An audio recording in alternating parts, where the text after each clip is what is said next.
Attorney General Zoeller has some lawsuits. I have to. I'm just going to guess. I'm assuming that they're still pending. But let's talk about the one in East Chicago, which is Manny Montalvo, the former director of East Chicago Library. That's another one where the State Board of Accounts goes through the audit of anybody who receives public funds.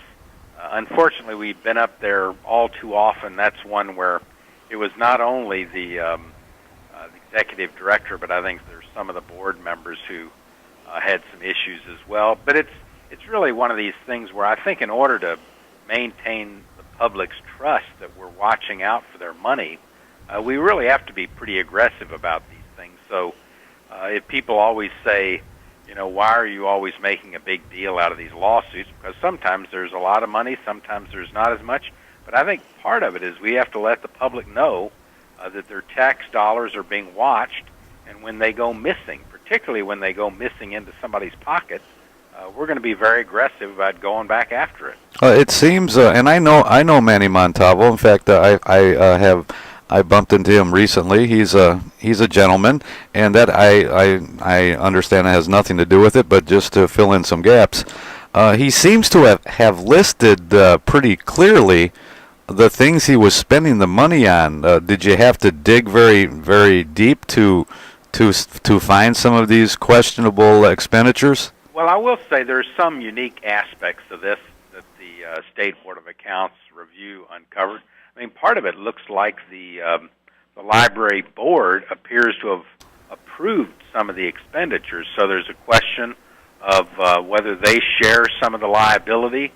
Now, again, we always have those bonds that are taken out that essentially ensure that if any money goes missing, we can also go after the bond as kind of an insurance payment. That was something we worked very hard to get the legislature to increase because of some of the problems we've had in recovering money. So we'll go after the bond in this case, but also this open question about whether the board was knowledgeable about it and approved the expenditures. That's somewhat unique in this case. And which board are you speaking of that would have approved or not approved? The library board. The library board. Okay. I have a question about the process itself. When the State Board of Accounts in Indiana finds something that they feel is questionable, we'll say, does that trigger automatically something that alerts your office, and then you decide whether or not to look further into it? How does that process work? Well, Preacher, the process is that there are trigger mechanisms where if it appears that the activity that they've uncovered may go to a criminal nature, and they have to weigh that within the State Board of Accounts. But if it looks as if there's been embezzlement of public funds, the statute requires that they give early notice to the county prosecutor and the Office of the Attorney General. So the prosecutor would have to look into the case to see whether criminal charges would be filed. We have the authority to go in and try to freeze assets. So if we find bank accounts, homes, titles to homes, property like cars or other things of value, we can put essentially a lien on that property. We don't require it to be sold. We don't take it away from anybody, but we make sure that those assets are protected so that in the event that we do have a case, we have some assets to go after so we can recover the public funds.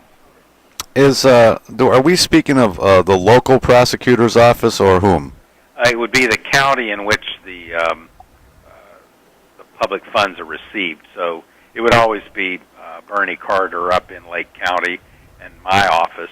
And again, we work very closely on some of these things. So, but it takes a long time to develop a criminal case where the Attorney General's office can act very quickly. And you'll see, in a number of these cases where it comes out that the State Board of Accounts gives us notice, we see that there's funds that are clearly going to need to be recovered.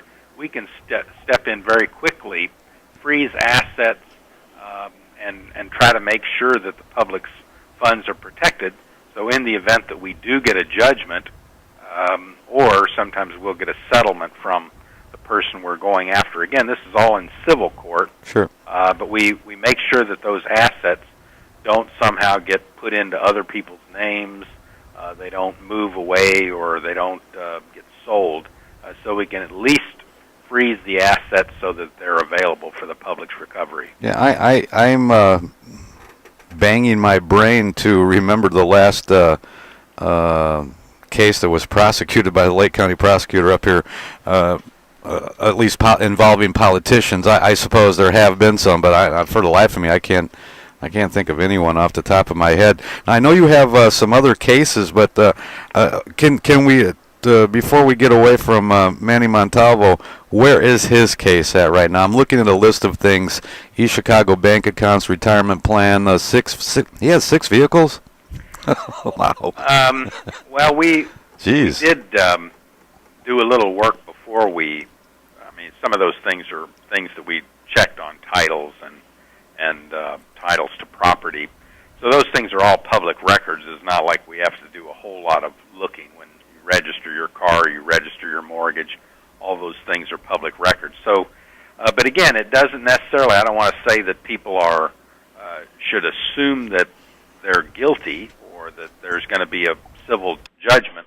All we've done at this point is to make sure that we have the assets protected so that in the event that the state recovers, we'll have some way of recovering it in addition to the bond that's taken out. Now, in this particular case, Greg, what's the dollar amount? Is this the correct dollar amount, $12,000 little and change? That's right. Okay, and that's those are expenditures that now. Does he have? I suppose I'll ask an obvious question. He has the right to defend himself on these expenditures, I would assume. Oh, absolutely. And again, we serve as the attorney for the State Board of Accounts.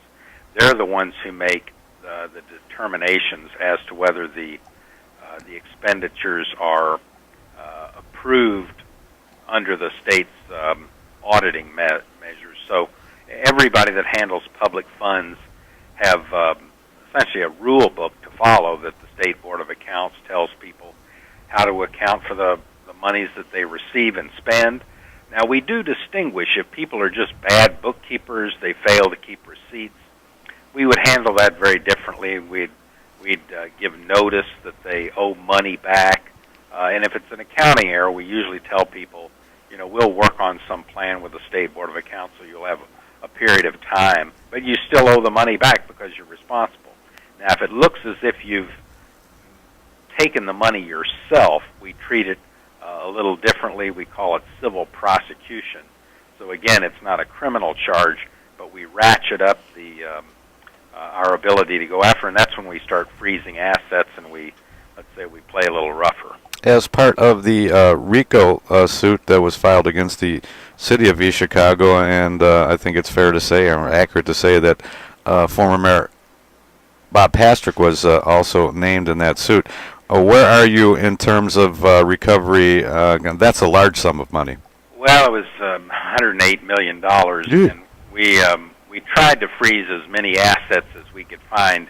That's about the time that when we went to court to freeze those assets, that's when the mayor filed for bankruptcy, and now we're in federal court trying to prove up our claim that these are not dischargeable in bankruptcy. That's been fully argued, so we ought to hear pretty soon. And frankly, I think it will go a long way to explaining whether RICO charges are dischargeable or not. I think I've argued all along that this is as much fraud as anything else. So when you're charged and the federal courts find you have violated the RICO statutes, then clearly that's a defrauding of public funds and shouldn't be dischargeable in bankruptcy. But we'll soon know from the bankruptcy court. Another large case, of course, is the universal health care that was filed down in Florida. I believe you were a big part of that. Any movement, or where are we on that lawsuit? Well, we are in front of the Circuit Court of Appeals. We've presented our first petition. Some of those things are still going to take a little while, but you should expect something, I would say, out of the Court of Appeals yet this year. So we'll have some movement on our way to the Supreme Court, but that's really where you're going to need to pay attention, because there's likely to be more than one Circuit Court of Appeal decision. We've already got one.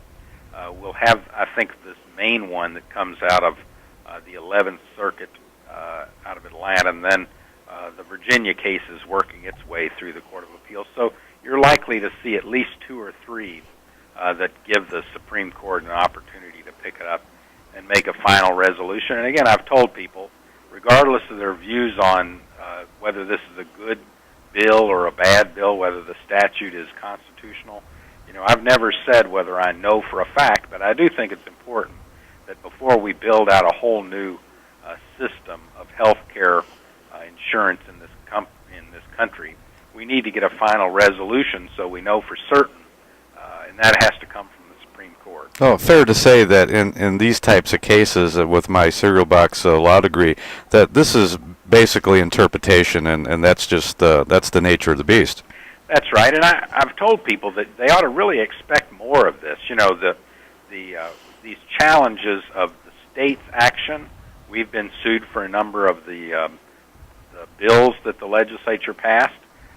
Challenges to the federal government, whether it's statutes that they pass or some of these agencies that exceed their authority.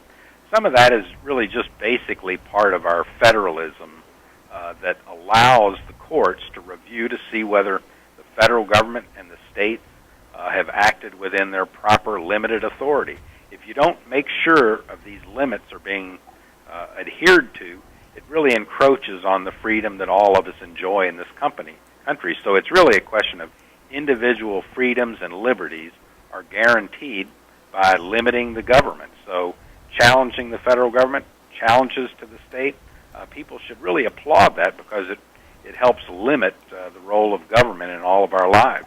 What was the final count in terms of states' attorneys general filing in or joining in on the suit? We have 26 states that are represented.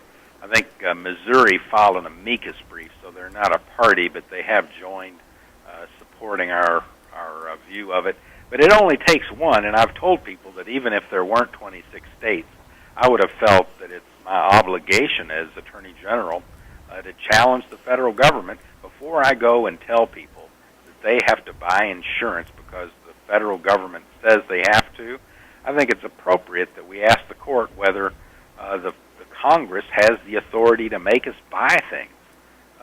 I don't know where that stops if they first get started down this path of being able to require each of us to go out and buy a private product. This time it's health insurance.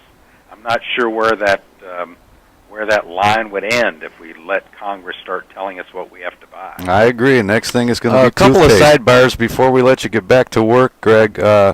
Charlie White, there was some question about his residency or the legitimacy of his candidacy. I believe the Supreme Court ruled on that. Yet in Northwest Indiana, Democrats keep pounding away at this guy. Is that a done deal, or has somebody misunderstood something? Well, there are challenges to the administrative side that's still going forward that our office has something to do with, because we defend the decision of state agencies. So when the election board rules, we have to defend their decision. That part of it seems like it's clearing itself up. The issues that still remain involve criminal charges that have been brought in his home county, in Hamilton County. There's a prosecutor, and I think there's 7 criminal charges. That's the next part that really hang over the whole subject. But I think we've resolved most of the things inside of state government. Now it's a question of local charges that have been brought by the prosecutor or the special prosecutor in Hamilton County. Okay, unfamiliar with the criminal charges. Are they stemming from the residency, or is this something that I'm not aware of? There are, I think, half of the 7, 3 or 4 of them deal with election law violations. Others involve, I think there's some claim that forging documents or misrepresenting documents. I'm not familiar with some of the other charges, but the ones that deal with election law would have him have to step down from his office, and the statutes that require that actually come from the work we did up in Lake County. I think there were 53 charges brought of election violations in the '99 mayoral primary, and I think 48 convictions. In the city of East Chicago or Hammond, or where? Right. In East Chicago. Chicago. Okay. So it was that last Pastrick primary. And again, we had to change the statute that says that you lose your office upon conviction of any of these types of crimes, and then it lists mostly election violations. And some of those are the ones that have been brought against Secretary of State White. A very commonsensical law too that allowed a lot of people to serve out their term, even though they were going to the pokey.